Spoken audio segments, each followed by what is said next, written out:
Hello and welcome to Fellowship of Geeks. I'm Diane. And I'm Jim. Today, Diane, what do we have in store for our beloved viewers? I think we're going to play Never Have I Ever. Never. Oh, that sounds like fun. Is this Fellowship After Dark? Or? No. Okay. All right. Sorry. I was just checking there. You can be sure to comment that below if that's something you'd like to see. Otherwise, like, subscribe, and comment. Let us know something that you've done as a DM in a game. Never Have I Ever GM edition. Never Okay. Have I Ever All right. GM edition. Yes. All right. I'm ready. Are you? Okay. I don't know. So I think at this point people are pretty familiar. You tend to GM. I'm not sure I've ever GM'd. Have you ever GM'd? I'm not sure. Squad goals. So I need to get you behind the screen, fudging rolls and telling lies. A lot of pressure. Yeah, a lot of pressure. Run Cthulhu at Storyteller. You'll be fine. There you go. I did GM for a set of children that we. I think that's on the list. Ooh, all right. Let's find out. Okay. Never have I ever. Never have I ever killed a PC. Now, are you going to do it newlywed show style and tell the viewers what you think I'm going to answer? Or do you think those are just going to be too easy? You're going to know the I think truth. most of these, I have an answer for a majority of these. So You think you're going to be right? yes. Okay. Never have I ever killed a PC. Yeah. Intentionally or by action of fate and the dice? Ooh. Let's start with intentionally. Intentionally, yes. Yeah. Yeah. By fate of the dice. Like many times. Many times. Absolutely. Allowed them to die through their own foolish actions. Yes. So yeah, never ever. That's okay. That one's down. All right. So we're All right, off one to down. Sure enough, never have I ever DM'd for children. Yeah, I have DM'd for children, for scouts, my own child, even when, like back in the day when he was real little and we would set up the Dwarven Forge at Thanksgiving and we would play like high-low with the monsters as they'd run through and he'd just go and I GM'd for his friends. Not many years, though, that he preferred to DM. Oh, yeah. Then he wanted to GM high-low. He bought that crazy Slaughterstone Eviscerator mini for $5 of his own hard-earned dollars at Gen Con, and he wanted to use it in a game, so I let him use it in the opening session, and he killed one of the PCs in the opening session, and was like so proud of it. And ever since then, he's like, megalomaniacal, like get behind the screen, kill them all, GM style. I'm like, I've literally created a monster. Right. Yes, many a child. Many groups of mixes of children and adults you've done. All right. Never have I ever nerfed an item. Nerfed an item. There are certain things that no matter what are not allowed to come up in my campaign. That are friendship breakers, not just campaign, not just play. Like the deck of many things comes to mind. I saw a one of the purity lists or one of the rules for players, and one of the rules was never draw a card. It never goes well. It's like asking wishes of a genie. And that I mean that's fun to do as a GM though. You like, how are you going to screw up linguistically that I can twist this? The deck of many things is something that I had friends, and I did not go to that session because I had advanced knowledge. It was, I'm like, nope, not going. I think it came up when I was a teenager, and it did not go well for anyone. So yeah, the deck of many things is definitely nerfed in my campaigns. I do also know from having played in some of your campaigns, not as much D&D related, but in some of the other systems, you don't allow flamethrowers anymore. Flamethrowers are not allowed in modern combat action games. That just always goes wrong. Sometimes with goes wrong. Hysterical Spectacularly wrong results, but it's spectacularally wrong. Yeah, that just never works out. It's never good. It's never good. I see, like, the movies or like clips of World War II and stuff, and I'm like, no. Like, I'm just, sitting there thinking. It sounds so cool. Right. And it's a weapon almost of terror. Yes. I mean, I see some of its functionality, but more of it's to strike fear in the enemy. I think napalm came out. It's like, let's make flamethrower bombs. But yeah, that one just, it never goes well. So yeah, that is definitely Characters nerfed as always well. roll a 1 Oh, whenever they go to use the stupidest flamethrower. thing. It's Or, the awful. enemy, like, gets a critical hit on them and, it's going to blow up. Right. Well, would that normally happen? No, it just leak and not work right. But that's not how things work in the game world. So our next question, I feel like, duplicates on this list. I'm just going to let you know. Never have I ever ran a one-shot. Oh. That one's gonna fly so far it should have a stewardess on it. I mean I run tons of con games. When I was maturing as a game master and a DM, everything was kind of disjointed one shots. Sometimes the players would be the same, but it wasn't even necessarily, maybe in my mind it was, but like it was not connected together to really be a campaign. Sure. It was a bunch of one shots that were Kind of loosely related with the same not even loosely characters. tied together. Was, I mean, that's, yeah. So yeah, I mean, absolutely. And con games are all one shots, and those are special one shots. It's like, yes, you can take the character home with you and put it in your folder of, games I played at conventions to never be played again, but take it out and go, oh, why do I still have this? And your wife was sitting there, it's like, why in the hell do you have all this crap? Or, or your mom. I just went through our son's stack of papers, yeah. and there were 2. He's like, those are from the con. I have to keep those. And there were others he let me throw out. But it's funny watching players in those one shots, especially in a con game, playing like they would in their home game. And I appreciate some level of buy-in, but it's like, y'all, it's numbers on paper. We got 4 hours. Let's go. Let's go. Do the crazy to the thing. limit. Let's go. Go all the way. And if you die early, the GM might be a nice guy and let you respawn, because I want the game to go well. Right. In a con game, you plunk down, your hard-earned money to get a badge, or God, maybe even to buy a ticket for the event. Yes, done in 20, 30, I'll respawn you. So I mean, don't be an idiot because you're an idiot. I'll allow you to die through fate of the dice. And oh, that's a shame. Enjoy the rest of your convention. Now back to our story. Wave goodbye to. Right, and that, I don't think that's ever happened, but there were a few that I'm like, oh, I should let you die. You're an idiot. Maybe you're not. You're acting like an idiot, and it's like you've broken the social contract with the other players. That makes sense. All right. Never have I ever used kobolds.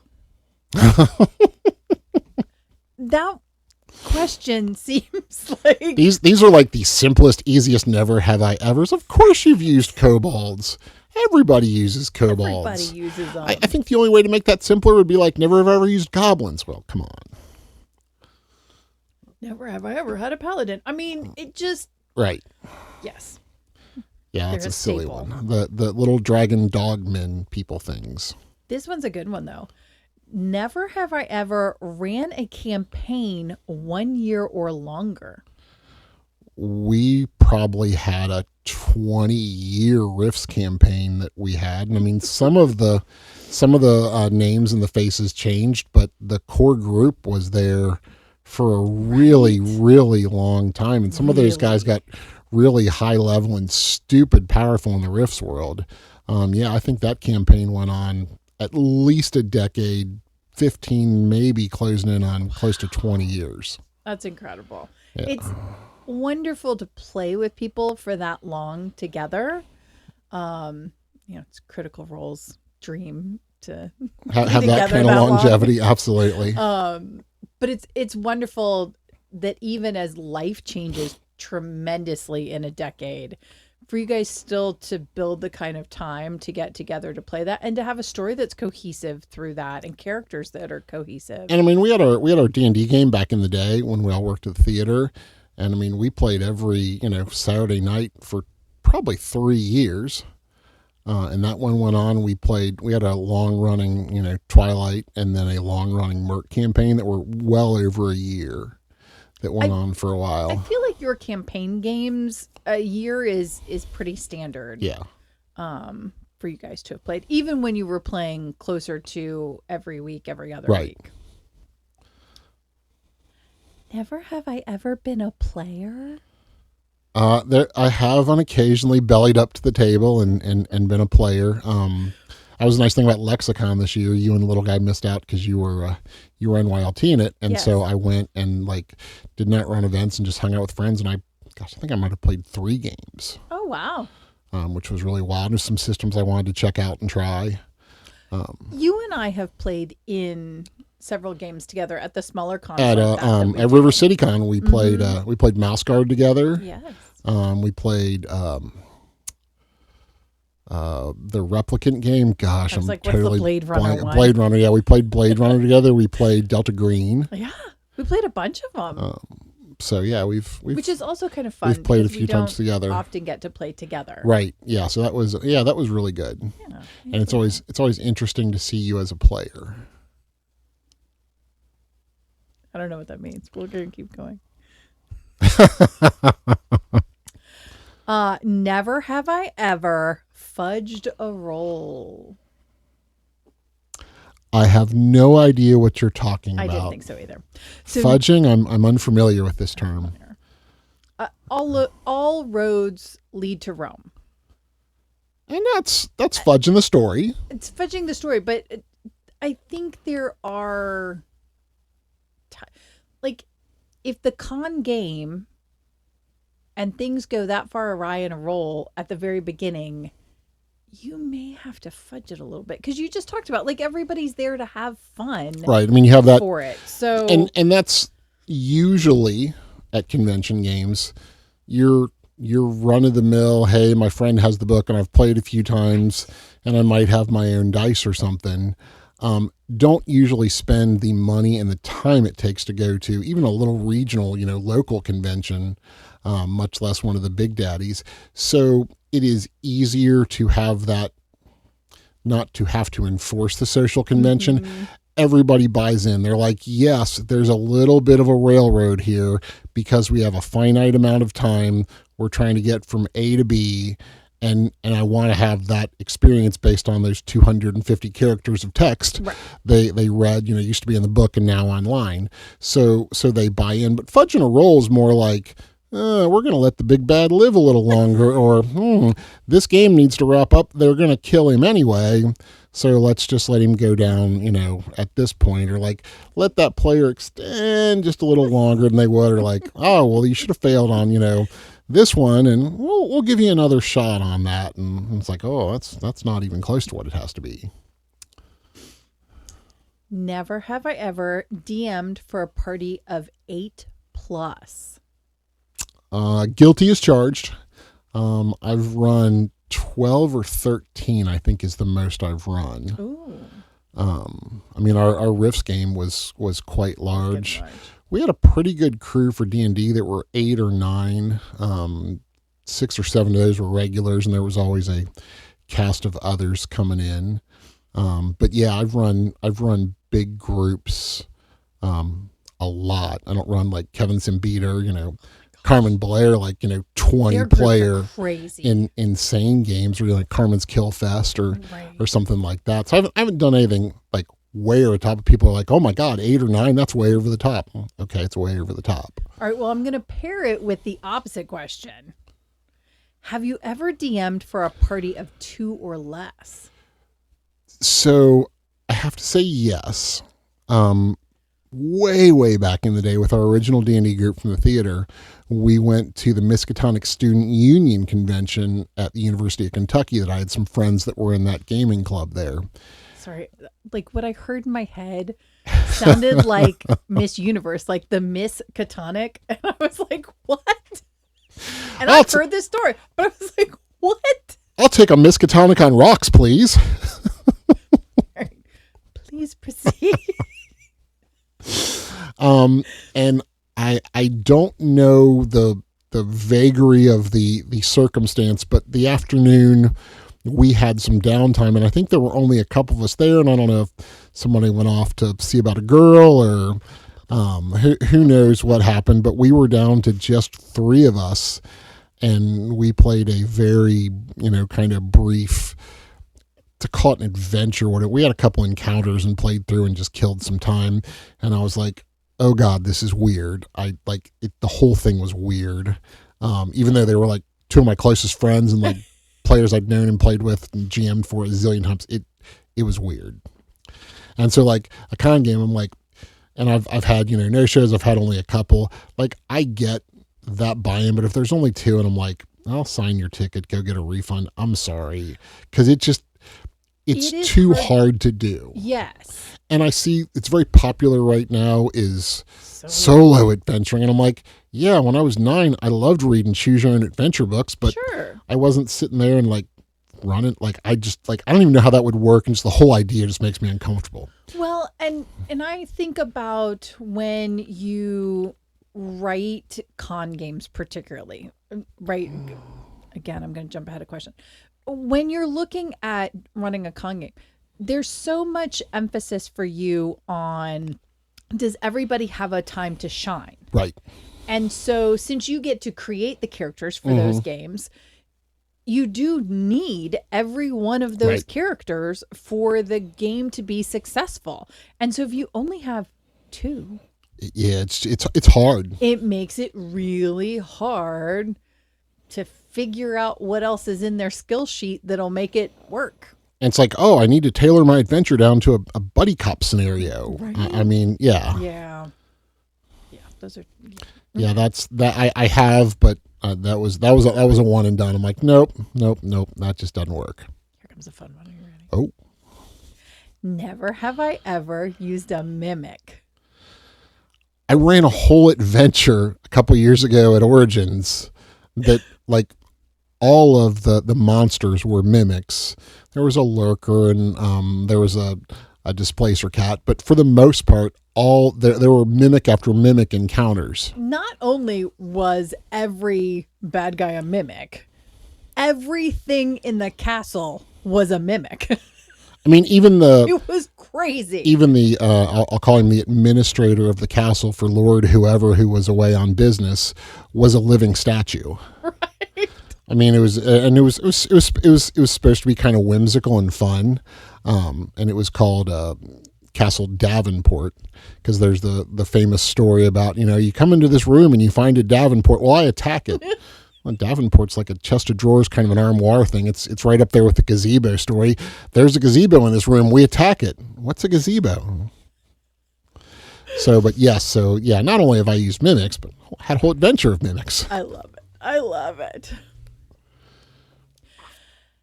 This question says, and I think it's a 2-parter we're going to have to address. Uh-oh. Never have I ever questioned sanity while DMing. Mine? This was my question. Does this mean as a DM, have you ever questioned your own sanity? Or as a DM, have you ever questioned a player's sanity? So let's start with, have you ever questioned your own sanity? Have I ever questioned my own sanity? I don't think so. I don't think by the time you've gotten to the table and set up your GM screen, you've probably not questioned your sanity. Prepping weeks to the night of before. Prepping and working up to that, I've had a few Chevy Chase about to jump in the pool, and this is crazy. What was I thinking? As I'm like, printing and painting and sorting minis and writing cards, and be like, oh, do I have prizes? And like, yeah. So I've definitely thought I was crazy. We're trying to move handwrite characters. We're handwriting them, and then we're trying to find an open copy store. God knows what hours. Copy them in the morning in a city we're not familiar with. We're driving around Taylor, Michigan, looking for a Kinko's. Never have I ever had my wife question my sanity. Well, I'm sure you've questioned. You're like, what are you thinking? Are you nuts? And after 30 some odd years, you should know the answer is yes. Have you ever been mid-game and questioned a player's sanity? There have been a few Munchkin kind of players that I'm like, what are you thinking, dude or dudette, as ever the case may be. And usually it's dudes, to be perfectly honest. And I'm like, and there's a whole host of stuff going on. So it's like, hey, what particular? I'm not like Britta, like, trying to diagnose them with some crazy disorder, but I'm like, are you on the same plane of reality the rest of us? And not just people that play bards. Like, I don't write a lot of those, so try to cut that out. And those people, I think, reading the style of games I run and read my descriptions, I don't think sign up to play those type of games. I think that's very true. Cthulhu would probably be an example of one where you get her sometimes when I run with other people. They're, groupies to my co-GM. And I'm like, what's wrong with this person? Oh, they're crazy. They just love playing my gonzo games. And we've run some gonzo games before.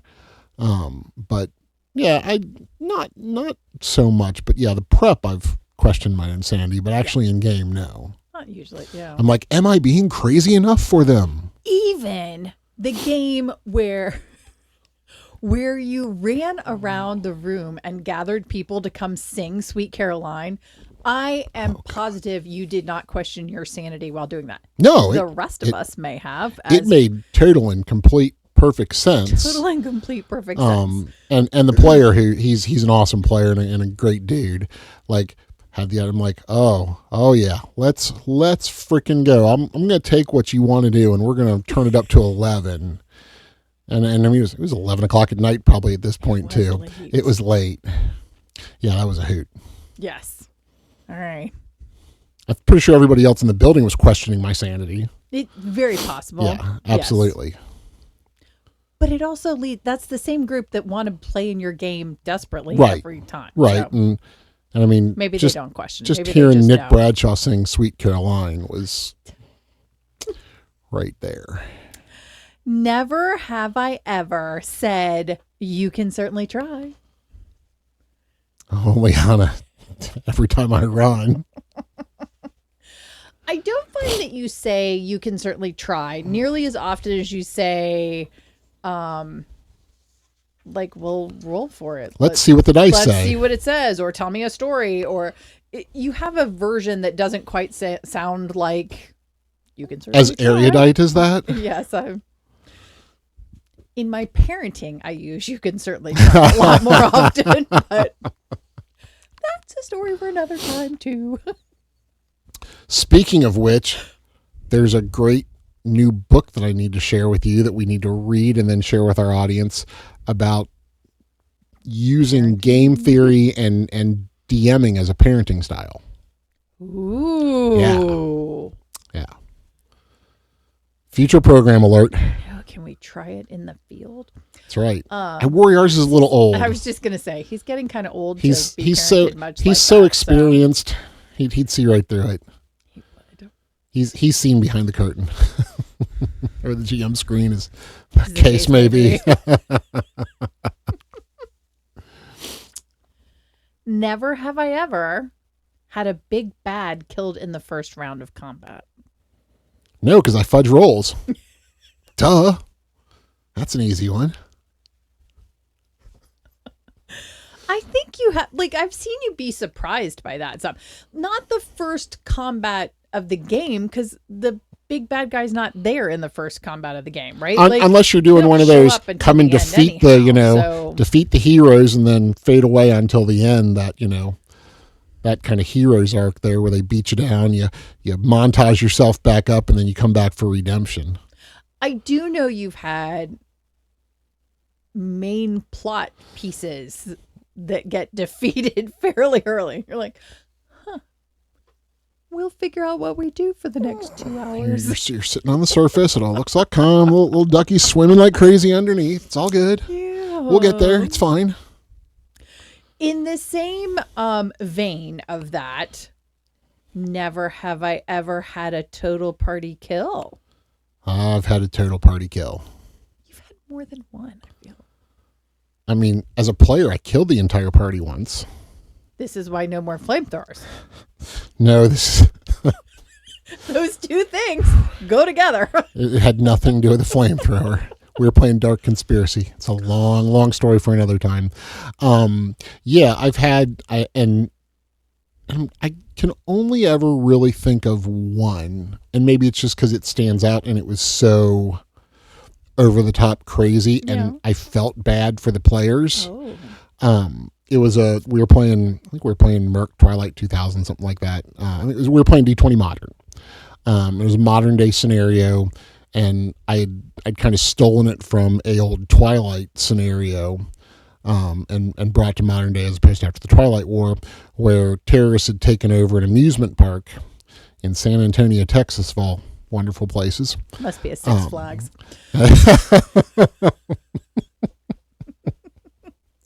Oh, where's Jay with his park hopping? Anyway, and they had taken over the Tunnel of Love, which inside the Tunnel of Love was where the command center for the park was. And so they had cameras and everything, and the Tunnel of Love kind of U-shaped around it. Yes. So they had to infiltrate and go in like the secret, cast member doors and fight off the terrorists who happened to have a nuclear bomb. And if their demands weren't met, they were going to set it off at the end of the game, coincidentally enough. And so they're fighting through, and they're in this big room, which is rather small. And I'm like, oh, and they're shooting RPGs at the characters, and they're like, what are you doing? And I'm like, yeah, it's crazy in here. Yeah. And so they get down and they go and they find the bomb and they go disarm it, and there's still more bad guys coming. And the first attempt, the engineer rolls a 1. And I'm like, oh, let's see if you can confirm that failure. And he rolls another 1. No way. And so I think they were down to 3 party members. One was certainly incapacitated. The other was bleeding out. Things were really looking dire for our heroes. And I'm like, you've failed twice now. You can't try again. And so the only other one with disarm bomb or whatever the requisite kind of skill was is like, okay, I'll give it a try. And I'm like, it's counting down 3 because they, the boss had the dead man switch or something, and it's counting down, and it's going to, blow up, and everybody's going to reach 5,000 degrees in a nanosecond or two. And he's like, okay. And he's like, I'm going to make an attempt to disarm it. 3rd one in a row. And I just stood there. And I was like, the last thing you see is a blinding flash. And you and several hundred other thousand people in the greater San Antonio area very quickly reach 5,000 degrees Fahrenheit. And I close and I'm like, oh my God, they're going to hate me. They erupt in cheers and applause. Well, this is the greatest freaking game we ever played. And I'm like, I just killed you all. yeah, but it sounds like they made it all the way to the end of the game.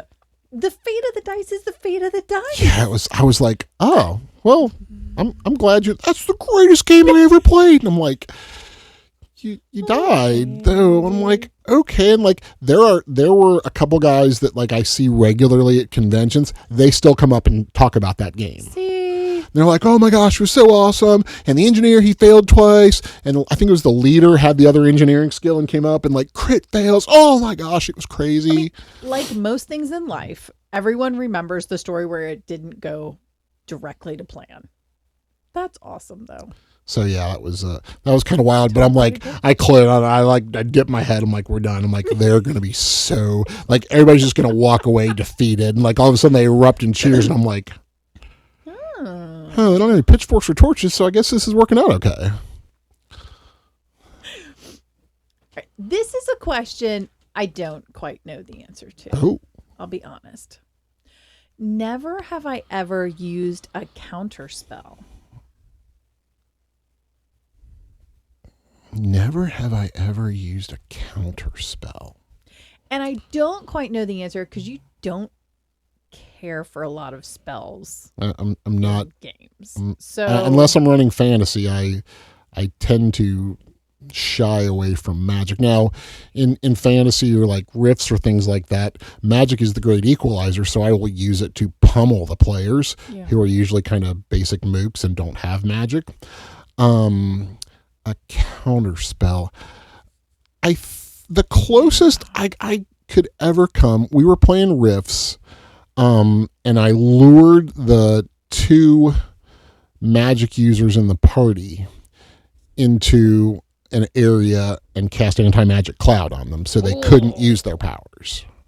I don't know that that's a counter spell. And again, like I said, it's a little bit that's the closest I've ever come. Okay. Okay. Usually I'm a little more toe to toe as opposed to counter spell. That's true. Yeah.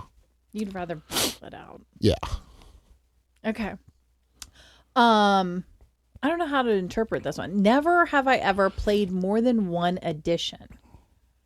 Now, Of what game? right. I was like, okay, it's really kind of focused on D&D, so I could see, I know that there are D&D players who are edition specific people. So I guess that question makes sense. Right. But you play such a plethora of kinds of role-playing games and RPGs. Like, I agree. Of what kind of edition of what game? Yeah, I mean, let's see here. Well, since it's Dungeons and Dragons focused, I've only played the basic, the expert, advanced, second edition, third edition, 3.5. Did not play fourth edition. Did not buy anything fourth edition. And fifth edition, I've not played 2024 fifth edition, even though I have the Borderlands box and I don't plan to play 2024. Or, whatever they're on now. Yeah, so have not done that, but I've played first edition Twilight, second edition Twilight, third edition Twilight, fourth edition Twilight. I'm like, yeah, guilty as charged. I've played Rifts. I've played Rifts Ultimate Edition. I've played multiple editions of multiple games. Multiple games, right? I think so far we only have like one no. Counterspell's the closest I am to a true never have I ever. All right, you have three left. Three to go. Okay. Three to go. Finish Are you ready? strong. Okay. Never have I ever said, so you touch it? Oh. See previous game about mimics. Right? Like, yeah, I'm like, everything. Of course I've said that, oh, look, there's this black ooze coming out. What's it feel like? Did you touch it? Well, how else am I going to feel it? Okay, just double checking. Furiously rolling dice. Oh, this seems bad. Yeah. Traps, you write really good traps a lot of times. So did you touch it? Did you touch it? Yeah. I'm guilty as charged. Mm-hmm. Never have I ever used a dragon. Yeah. Come on. Yeah. The kind of the funniest example was when 5th edition came out, and they had that awful Dragon Queen 2-part series. The first encounter, there's a black dragon. Now the black dragon doesn't actually attack the players. It's flying around, like strafing the village or castle wherever they start off at, and doesn't actually interact with the players, and it's a fairly young dragon. They're first level players, and I'm like, geez, did Is this when the little guy ran? No. Okay. This was Tyranny of Dragons. The first part of the Dragon Queen one. Okay, sorry. And it was pretty tyrannical. I'm like, geez Louise. I'm like, okay, well, I got a black dragon mini, so I'm good there. Yeah, used dragons. Many. It's right there in the name, Dungeons and Dragons. Yeah, what would be the fun if you didn't have dragons? Right, if you never encounter a dragon. Why would I trudge through a dungeon if there's just no chance just of to fight some with kobolds? Good full circle there. I like that one. Call back. I feel like we've addressed this one. This is where I think there were multiple, like it says the same thing. I don't know. Never have I ever homebrewed. More than half the stuff I do is homebrewed. I would be hard pressed. Like every time you say I'm going to run this module, it takes me by surprise because you're like, what the hell's a module? Right, you run so many where you've created it. I'm like, a module. And are you feeling well? Why? So there is a lazy little less prep part of me that thinks, gosh, if I run a pre-prepared module, I don't have to do as much prep work. And that has not necessarily proven out to be true. And I think it started. When I was a teenager. Gosh, I don't even know if we were probably playing Advanced, and I bought a module, and it was dog crap. It was awful. The cover looked good. The paragraph on the back sounded good. The module was awful, and I'm like, how the heck do you even run that? It was garbage. I can see you going, I can make a dungeon. I can do a dragon. And I'm like, I read through it a couple times, and I'm like, where's the there? I'm like, is this, did I buy part 2 of a 3-part series or something? I'm like, no, it sure doesn't seem that way. And not like you go look it up on the internet, in the mid to late 80s. It was just garbage. And I'm like, I can write better crap than this. I got graph paper. I can make a dungeon. Let's go. And kind of haven't looked back since then. Now I do run modules. When 5th edition came out, I thought, oh, okay, I'll run the module. And it was so much prep trying to source, like, oh, it wants this mini and that mini and this and that and the other thing, and that non-theater of the mind with like, hey, you don't have to, but like it is certainly designed to be run with miniatures. That became cumbersome, and that module wasn't written very well either. And the other problem was they wrote it before the rules for the edition were finalized. It had to go to print, so I'm like, oh, these are good things. I didn't buy the second half. My buddy Andy in the game club did, and he's a better DM than I'll ever be. And he also has the big giant Tiamat that he brought out after they, didn't quite bargain through the Red Wizards of Thay. So I'm like, okay, well, it went somewhere interesting, but the first half was it was awful. And I'm like, and there've been a couple like that, but there's some good one shots out there. I kind of like the couple I'm looking at for Everyday Heroes right now. There's some, I think they're called like one sheets or something like that they do for Savage Worlds that are quick. Okay. I've run a couple of those, and those aren't too bad. And the theory is it saves you prep time, and like, oh, I don't have to create everything in the world. And I'm like, I can make an outline and put a few key details and make the rest up off the top of my head. And I get everybody can't do that. And there's some people like, well, if it's not written down, it's not going to happen. Right. And they literally, even if they're homebrewing, they write out the whole module. And I'm like, oh God, that sounds like a lot of work. Why would I do that? I just make stuff up on the fly. How else do you make stuff up? There are a lot of times too that we own a number of minis. And so knowing what we have as a mini sometimes drives what you want the plot to be. You're like, oh, I have a bunch of these. What would be a cool thing to do with this? Right, or I'll go buy one because I'm like, oh, this I character like, would be fun to do. I'm pretty Right. sure I already have a mini like this, or I can tailor that character to a mini I do have that's like that. So yes. And 3D printing has made that problem even worse because now you can go like, oh, I can 3D print the terrain to run this module in. Enough about our Thanksgiving game. I can't wait to show y'all what we're doing. Assuming it gets done by then. Wait, am I questioning our sanity yet? Never have I ever been doubted by my partner. I have never doubted that it will get done. I have never doubted that it Good, will print get faster. done. Listen. So the year that we put together, I don't know, a bazillion Zytechicks. Oh yeah. Yeah. Those were some of the worst miniatures ever, and they were pewter too. Right. So they were pewter. They all came in different pieces. A Zytechik has They're humanoid insects. two sets of arms, legs, Four and wings. 4 wings that all had to be attached separately. And again, they're then pewter. painted. It's not plastic. And I think you needed a bazillion of them because it was a whole hive. Right. I ran a hive. Yeah. I think we got 12 or 16 of them. Fairly certain I questioned everyone's sanity at some point during that. I thought it was when we did Enough that we still talk about questioning each I other. thought it was when we built the sound stages for the movie theater one. I loved that one. That one was awesome. I thought that one was a ton of fun. Challenging to transport where we needed it to go. when you're trying A to ton of fun to do. make foam core soundstage buildings, and we have the Saturn then. I think so. Oh gosh, We had a much smaller car, but we had no child we were taking. we with had no us, child, so that helped a was lot. saved a little bit of space. Yeah. Yeah, it was challenging. Those did not come home.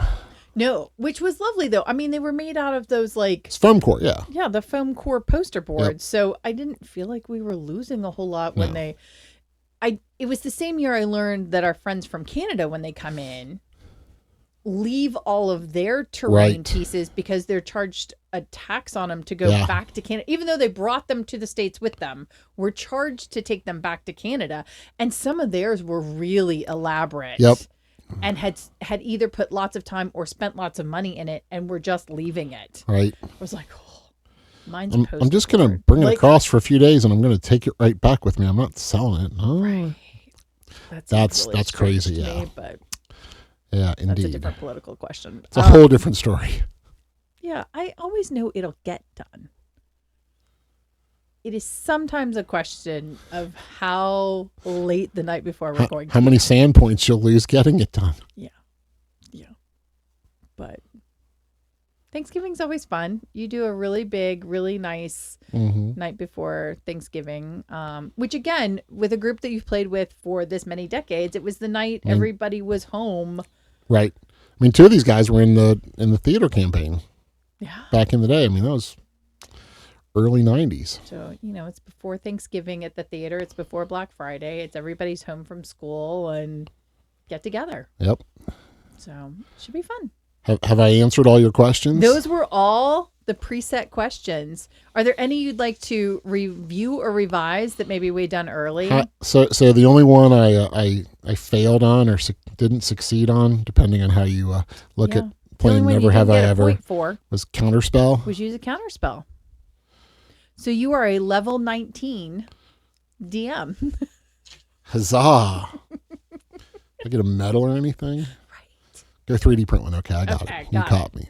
Then I'd have to paint it. So let's not. All right. So thank you guys for joining us. Let us know if you have any other Never Have I Evers. I know there used to be in the early days of the internet, like player purity tests were very big. It's like, 100 questions of, hey, do you know what THACO is? And this and that and the other thing. Have you ever, met Gary Gygax? I was going to say, Dave Arneson, I will rate Ed you Greenwood. on what's your Gygax, is it the Gygax number? Like how close you've come? I've met Gary in person and had a conversation with him. Check it out, dude. So I'm a big one there. That's pretty cool. Not to brag. So that's pretty cool. Not bragging. Much more impressed that I know Kevin Simbita. Okay, that is also really cool. How many designers and creators do you know? Oh, that I've met and talked to. It's a ton. It is a ton, which is a really cool and exciting thing. We had a really cool experience. Yeah, with our friend from scouting. Friend from scouting who got talking about a game he and his friends were playing, and I was like, "Wait a minute, tell me the name again." And they're playing Never Going Home. Never Going Home, and I was like, from Wet Ink Games. My friend wrote that, and he goes, "What?" Your friend? Yeah. I was like, yeah, my friend wrote it. We took a picture. We texted it to our friend who texted right back. And he was really disappointed his friends did not text right back. Right. So it was really exciting. I was a little brush with fame. So. And cross all kinds of different genres then with people who also game. Right. So I hope you meet new people who also game while you're doing all your holiday outings. So yeah, tell us your Never Have I Ever questions, and I will, if I'm brave enough, see if you can stump him on something he's never I will done. answer those. Yeah, something besides Counterspell. There's the chink in my armor. Keep me from being a level 20. All right. Thank you all for joining us. Please be sure to like, comment, and subscribe. Tell us your Never Have I Evers, and thanks for joining us.